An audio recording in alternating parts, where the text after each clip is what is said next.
Occasionally, you will need to execute different pieces of code for different values of a variable. And for such a situation, we have the switch statement. Now, everything that you can do with a switch statement, you can also do with if, else, if blocks. But a switch statement can sometimes make your code simply look a little clearer, a little neater.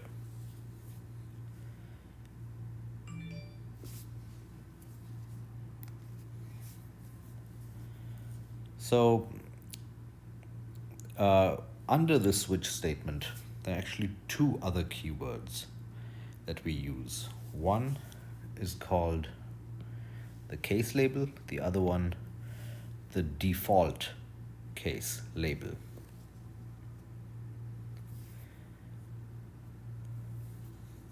Here's a very simple example of a program that counts the different number of grades that students have earned in a class. So the user of the program will enter different grades, so A, B, C, D, F, and each of those grades will be counted by that program in a loop until the user enters the sentinel value. So since we don't know how many grades will be entered and we are performing an action repeatedly, we will be using a loop. And like I said, we do not definitely know the number of iterations that we're going to go through. We are going to use a while loop, which you have probably already guessed when I mentioned that we are going to be using a sentinel value. So the sentinel value we're going to use will be a character that we call the end of file character, or EOF character. Now, on different systems, I'll talk about that at the end. On different systems, that end of file characters is entered using a combination of different keys. If you're using a Windows machine, that is the control button plus the Z key. If you're using a Linux or Mac system, that is usually the control key plus the D key. There's one new function that we're going to be using in order to read one character at a time, and that is the get character function. Now, fortunately, you don't have to remember another header file for this, because the get character function is part of the standard IO library. So you've already included the header file that you need to use the get character function. And so you can see that in addition to creating a bunch of counter variables in which we're going to count the number of A's, B's, C's, D's, and F grades, we basically have a while loop after that. So these are counter variables. The number of grades can never be negative, so we are defining all of these unsigned integers, calling them A count, B count, C count, D count, F count, and we're initializing all of them to 0. And then we have two puts functions over here that basically give instructions to the user: enter the letter grades, enter the EOF character to end input. And the input is read into an integer variable called grade. Now, why is that an integer? We'll get to that.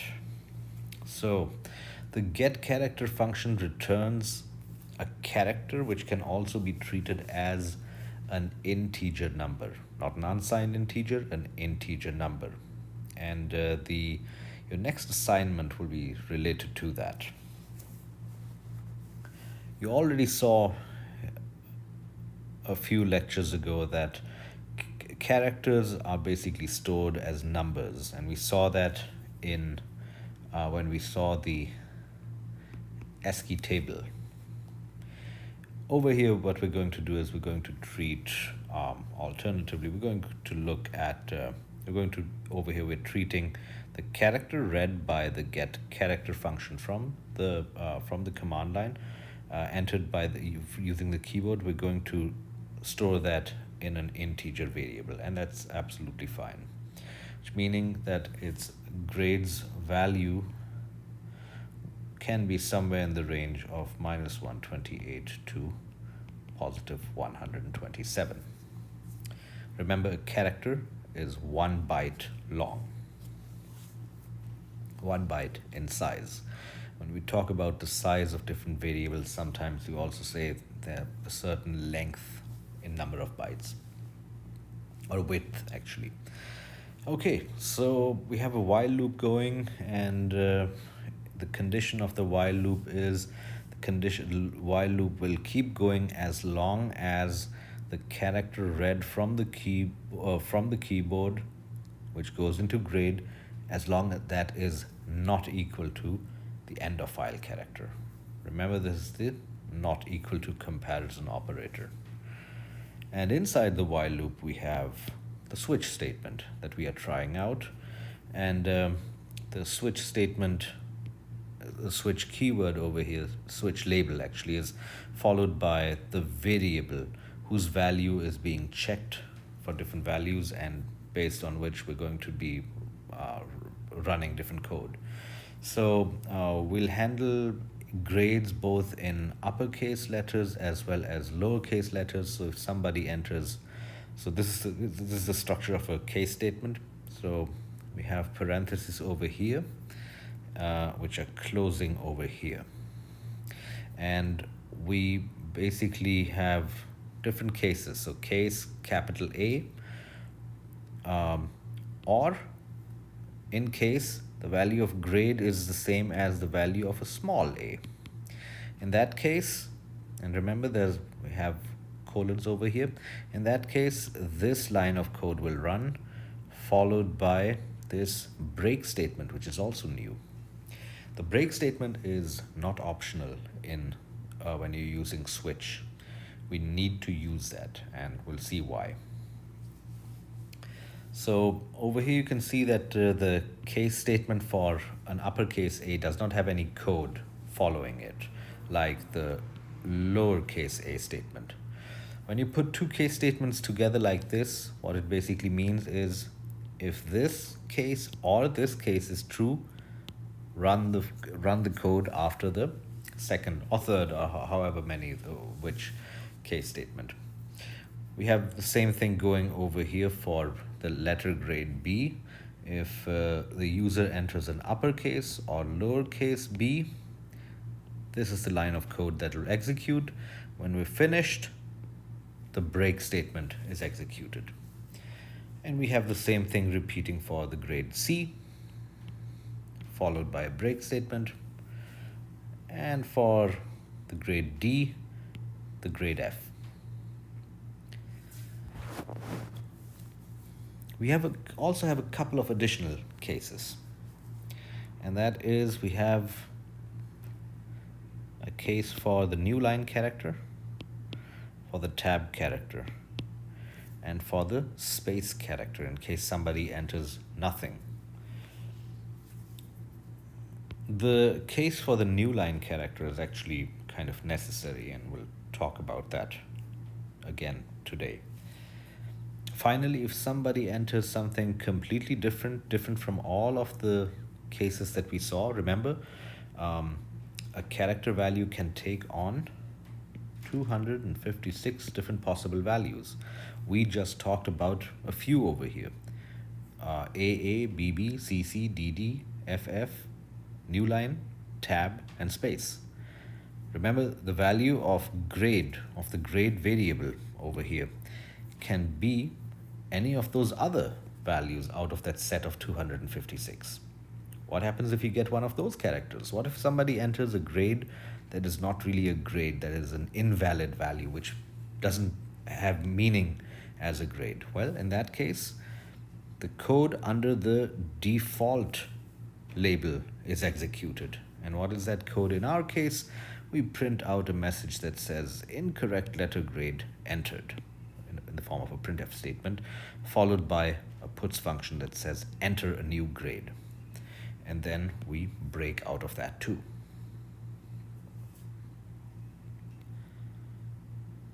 And that's it. So I'll show you this one in the hands-on section. And this is what some sample output. Finally, of course, we still have to print out the number of grades that we have counted. So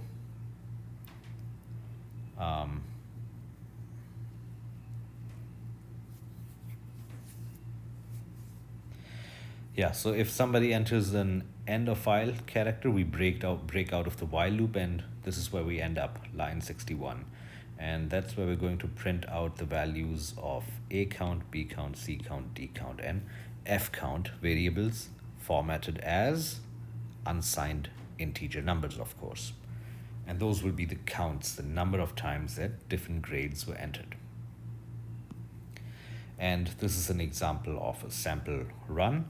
So let's say you run the program, get these prompt messages over here, and user enters lowercase a, followed by an enter key, of course, lowercase b, followed by enter key, lowercase c, uppercase a, lowercase d, lowercase f, uppercase c, uppercase e, which is not a valid grade, which means we'll see that message that we saw printed in the default case, uppercase D, uppercase A, lowercase b, and when, let's say we're done, we enter control Z, control plus Z, and that will break us out of the while loop, and this should print out the number of times different grades were entered. So over here for A, that would be 3 A's, 2 B's, 3 C's, 2 D's, and 1 F.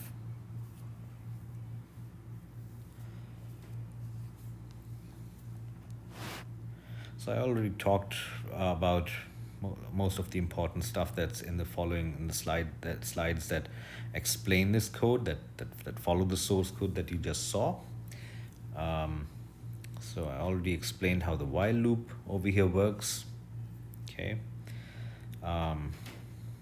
So this, because it has parentheses, this is executed first. The character read from the keyboard using the get character function is stored in grade, and is then in the second step checked whether or not it is equal to the end of file character or not.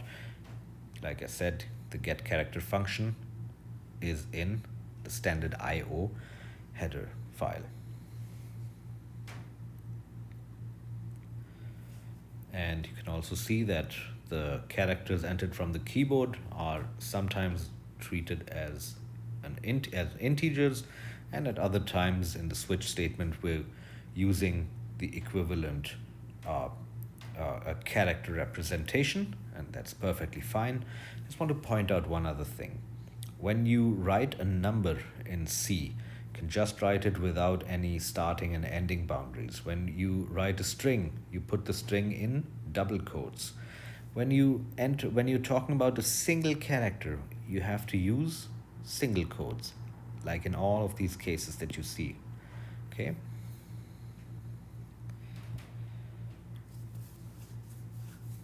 And if you just want to make sure, if you just want to convince yourself that it is possible to view a character as a number or as a letter or other symbol, you can print out, you can just, next time you have a program to compile, you can simply add this one line into your code. What is happening over here is we have two placeholders in the string that's being formatted and printed out using the printf statement. In the first placeholder and in the second placeholder,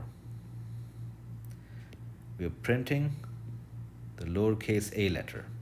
But the first time we're printing it out as a character. So this should appear as A. The second time we're printing it out, same lowercase a, we're printing it out as a decimal number.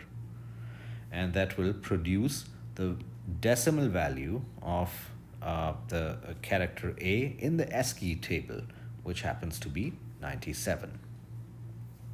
So the number 97, stored in a 1 byte variable, when treated as a character, produces or represents the lowercase a letter.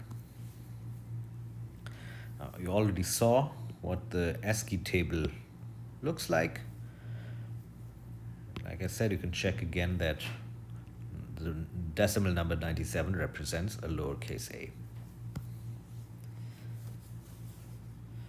Another thing, slightly out of place maybe, you can even write something like this in your code. We are using 1, 2, and 3 assignment operators over here. And this works because the first assignment operator that will be evaluated will be the one on the right, which means the first thing that happens is 0 is assigned to C.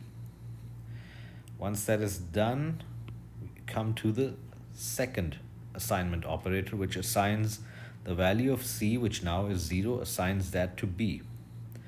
And finally, we come to the leftmost and last assignment operator, which assigns the current value of B, which is also 0, to the variable A. Or, said in technical terms, the assignment operator associates from right to left. Okay, about the end of file character. So the end of file character also has an equivalent numeric value, and you can check that in the ASCII table again. That value is, the equivalent integer value is -1. Now, you should not be checking if the value of the grade variable in our code, let me just jump back to that. You should not be checking over here. You should not be checking over here that the value of the character that you've received is -1, because the numeric value to which end of file is mapped can be different in on different systems. So it's better to just use the EOF code, the EOF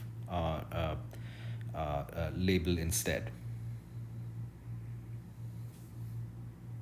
So yeah, don't compare with -1 when what you mean to check is whether you have an end of file character or not.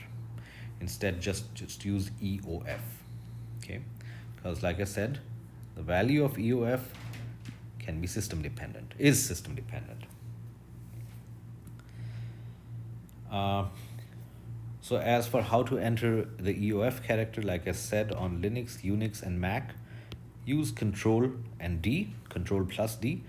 And if you're using something like Windows system, use Control plus C.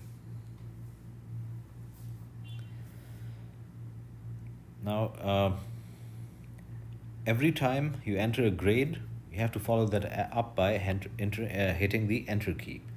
The Enter key is received, so basically what you're entering is not just one character, but 2. There's the grade itself, let's say capital A, and followed by the Enter key. That is the character A. But in the input to your program, the next input is the /n, the new line character. Which means when your while loop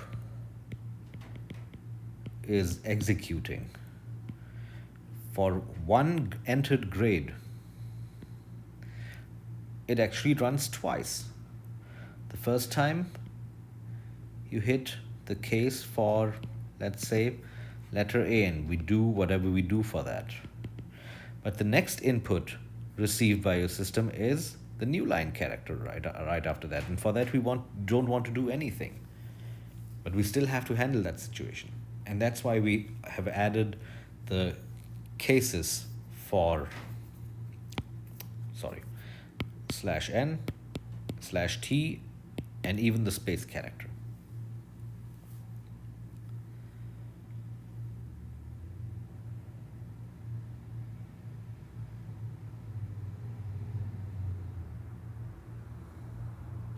Okay. I think that's about it. Yes, let me also show you one more thing. Let me show you the flowchart for our program. This is it. The case for A is actually for A or capital A, for B, capital B, and so on. And this is actually not, but Control D, and then we enter, exit. But this is basically what a case, what a switch statement does. So let's say for a character input, if you have a lowercase a, perform certain actions. Once those actions are done, you have to put a break statement at the end of that, and the break statement is what takes you outside of after the default case statements. If you don't do that, switch will check if the next case statement is a hit, is a match or not.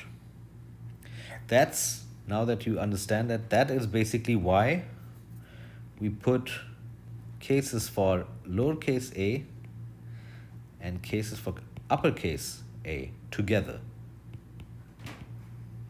And we have only one set of lines of code after that, followed by a break statement. If this case is hit and there's no lines of code after that, we move on to the next case, which is, in our case, we treat that as the same situation, upper or lowercase a. They're both the same for us. And in that case, we go over here and we run the code for that instead.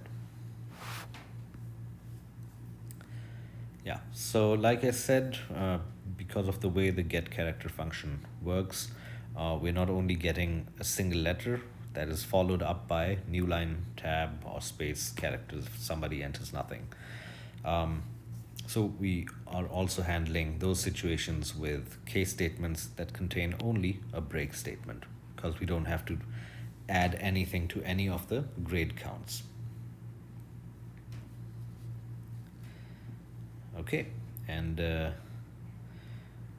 that is, so basically, again, one last time, if you put two cases right next to each other like this, what you're basically saying is that the same set of actions should be performed for both cases, and that would be the statements following the second case statement, whatever instructions, whatever statements you have after that. And I think that's all.